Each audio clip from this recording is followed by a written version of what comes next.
We bring you another crime story that shocked the entire country in this episode of Pinoy Police Files. This involved a mayor in Laguna and his police cohorts. 2 students from UP Los Baños were the victims of this heinous crime.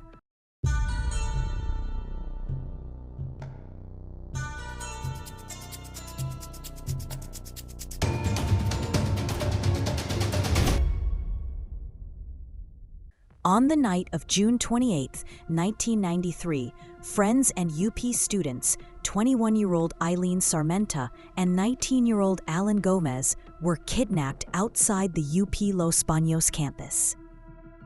The 2 were together in a Demetriou van parked in front of the Agrix complex when they were approached and abducted by 6 armed men. The assailants, who were police bodyguards of former Calauan Mayor Antonio Sanchez, came on board an ambulance.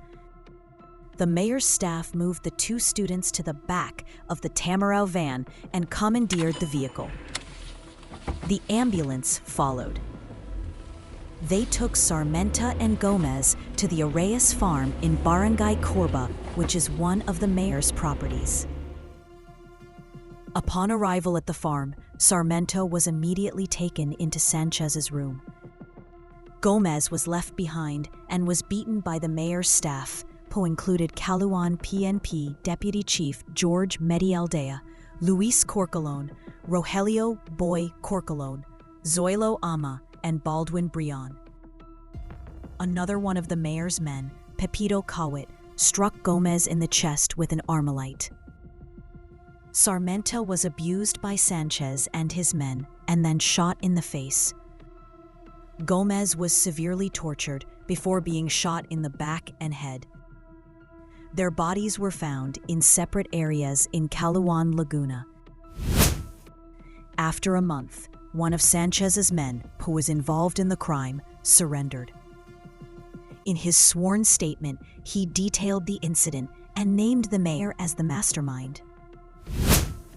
Because of Aurelio Centeno's testimony, Sanchez was arrested on August 13, 1993, and charged with the so-called Sarmenta-Gomez rape-slay case. Sanchez strongly denied the accusation against him, saying he was a devil key of Mama Mary.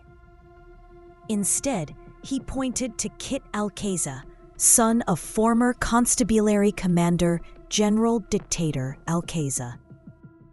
Sanchez and 6 other men were later charged, including Medialdea, the Corcolon brothers, Ama, Kawit, and Brion. Alcaiza was not named in the charge sheet for lack of evidence. Centeno, who first confessed to the crime, became the prosecution's star witness and was not charged. The case was heard by Pasig RTC Judge Harriet Demetriou and lasted almost 2 years. Many called the case a plot seemingly hatched in hell due to the brutal slaying of the victims.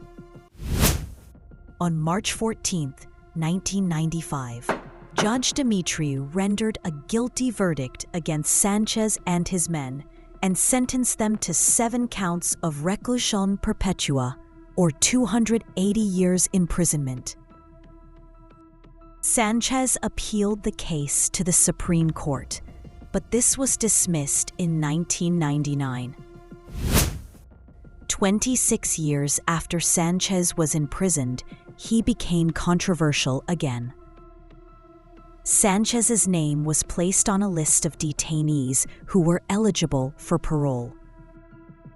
According to the Department of Justice, Sanchez had shown good behavior in the new Bilibid prisons. Many opposed Sanchez's possible release, led by Senator Franklin Drilon, who was Justice Secretary during the trial of the Sarmenta-Gomez double murder case. Sanchez's possible parole was strongly opposed. The former mayor's bid for freedom was thwarted. Sanchez remained in his cell and kept his peace. 2 years after the failed bid for parole, Sanchez was found dead in his cell on March 27, 2021. though 3 decades have passed since the ghastly killing of Eileen and Allan. The tragic fate of the 2 victims still lingers in the memory of many Filipinos. The Sarmenta-Gomez double murder case is considered one of the most heinous crimes in our history. If you were moved by this story, don't hesitate to give your reaction in the comments. We also ask you to like and follow our social media accounts and share this with others who are interested in true crime stories. Thank you for listening. Look forward to our next episodes of high-profile crime stories here on Pinoy Police Files.